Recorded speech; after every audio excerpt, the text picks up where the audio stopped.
નું એક પણ શબ્દની લહેર ન લાગે. અને જેને જેને લહેર લાગી છે ને બાપા, ઈ ભવ સાગર તરી જાય. એટલે બાપુએ કીધું કે પતિ કે પાવન અધમ ઉદાહરણ, પતિ કે પાવન અધમ ઉદાહરણ, ભક્ત વચન ભગવાન. વચનનું પાલન કર્યું હોય ગુરુ મહારાજનું અને રામદેવજી મહારાજના પદનું પાલન કર્યું હોય. આપણા સવારામ બાપાએ કીધું છે કે મરજીવા મોજને માણે, કોઈ મળે મને મરેલા. મરેલા કોને કહેવાય? જેને ભાવ નથી, જ્ઞાન નથી, કોઈ વસ્તુનું આચરણ પાલન નથી. અને મરજીવા મળી જા, માન મોટા પભે માન તજીને આવી જા આંધળા. ફોગડ ફંદાની માય ફસાયો સિદ્ધ નિજ ધર્મ, માને મોઈન મોટે પે નહીં હાથે પોરાનો. સમજ્યા? એટલે કહેવાનો મતલબ કે સત કમાણી તમને જાળવ, તમે એને જાળવશો તો સત્ય શબ્દ અને પરમાત્મા તમને જાળવશે, તમને જ્યાં પહોંચવું છે એ પહોંચાડી દેશે. પણ મને તો એવું મારા ભાઈલા દેખાય છે કે ગુરુ મહારાજની મરજી હોય ને તો હાથમાં પતાળ પડ્યો હોય ને અને કદાચ ખોખરે જ નો હીરો હોય ને અને સાચો બનાવો ને તો ઘડી ઘડી અને બનાવી દે. અને એવા ટપલા મારે ને એવો ઘણ મારે ને યારણ ઉપર રાખે.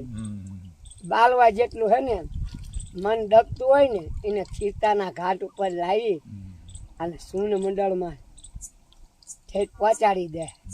શું પણ શૂન્યમાંથી સર્જન કરવું હોય તો સદગુરુ શબ્દને કોઈ પણ આજે ભૂલતા નહીં. કા કે શૂન્યમાંથી સર્જન, જેની સવારામ બાપાએ કીધું હતું કે મેં હે ને મારા બાપને હું ઓળખતો નથી, મારા બાપને તો હું ગોતવું છું. પણ ફૂલગઢ સ્વામી મહારાજના પ્રતાપે અને સદગુરુ મહારાજના પ્રતાપે ત્રિવેદીના તાપને ઉજવી નાખ્યું ને સવારામ બાપાએ. અને શબ્દને વડે જ્યારે ભળી ગયા, શબ્દ હારશે, શબ્દ પારશે, શબ્દથી નાવડી તરી જાય છે. પણ શબ્દને એનો નાતો બંધાઈ દીધો ને પછી ધણીએ ગુરુ મહારાજના પ્રતાપે સામે આવીને ઓળખાણ આપી. આ પ્રતાપ સામે આવીને ઓળખાણ આપી ને ત્યાં તો પ્રતાપ કોનો? ગુરુ મહારાજ. અને આજે તમે વિચાર કરો કે પીપળી પેલા ધજા નેજો ચા સડે, સવારામ બાપાના ગુરુ છે ફૂલગઢ સ્વામી મહારાજ. તો જેની સવાય કમાણી છે કે નામ જડ્યું છે, નામ જડાનું માચમ મળ્યું, મટી ગયો વાદ વિવાદ, નામના કોઈ પારખું હોય એ નામમાં જઈને ઠરી જાય, નામમાં જઈને ભળી જાય. નામ છે ને, નામ છે એ 14 લોક થી ન્યારા હે. આજ તમે મંથન કરો, કુંતર સવારામ બાપા વાસુદેવ બાપુ પૂછજો. નામ રહ્યું ને એ જ તમને ગંગા પાર ભવસાગર અને ભવબંધન માંથી મુક્ત કરી દીધી. કઈ જાણવું નથી આપણે, નામને વડે પડ્યા રહ્યો. ગુરુ મહારાજે નામ આપ્યું ને એનું નામ સમરણ, હોઠ કંઠ જીભ કઈ નો હલે, હાલતા ચાલતા ઉઠતા બેઠતા નાભીથી ભજન કરી રાખો. હોઠ કંઠ જીભ, આ બધો એનો પ્રતાપ છે. આપણે ભલામણો શું લાયા છીએ મારા વાલા? આપણને ઉગરવાની બારી આપી. આપણે તો એક છે ને આ પંખેડાનો માળો છે, ઉડી જાવ પંખી પાંખું વાળા, છોડી દો જૂના માળા. હે આ એક દી જયારે હુકમ થશે મારા બાપ નો પરદેશી પંખી મળવા આવ્યો, મરચુક લોકમાં વળી. જયારે વળવાની વેળા વહી જશે, જુવાળા જયારે આગ લાગશે ને વડુલાને, ભેગા રે જીવશું, ભેગા રે મરશું, ભેગા હે માથે મેકશું જૂના માળા. માળો મેકીને બીજો આ માળો, બીજો કોઈ.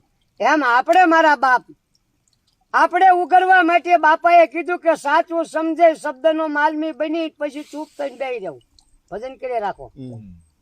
શું જો આની અંદર જેમ રામચંદ્ર ભગવાનને લક્ષ્મણજીએ રેખા દોરી તેને કીધું આની આ ઉલ્લંઘન નહીં કરવાનું, આની બહાર જશો તો રાવણ આવીને ઉપાડી જશે. એમ ગુરુ મહારાજે કીધું ને કે પદને પ્રમાણ છે ને એને જાળવી રાખો. અને ગુરુ મર્યાદાનું ઉલ્લંઘન કોઈ પણ આપણા ગુરુ ભાઈ હોય ને તો ગુરુ મર્યાદાનું ઉલ્લંઘન કોઈ દી નહીં કરવાનું.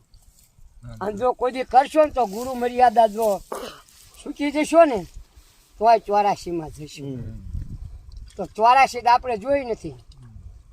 84 ને જ જોઈ પણ 84 લાખ અવનીમાંથી ઉગરવા માટે આપણને આ બારી છે.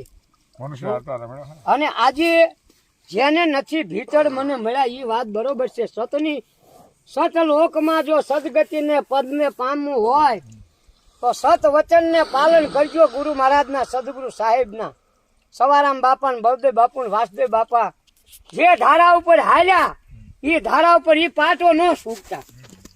જો તમે છેલ્લે તમારી અંત તમારી તમામ મનોકામના પૂરી ન કરે ને તો મારા બાપનું નામ લાગે.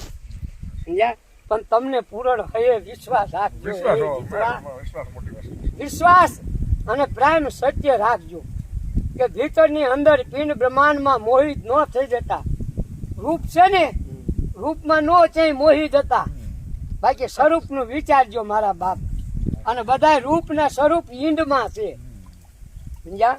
આપણે કહેવી ને બધાય ઈંડમાં છે. બધાય આખું વિશ્વ ઈંડમાં છે.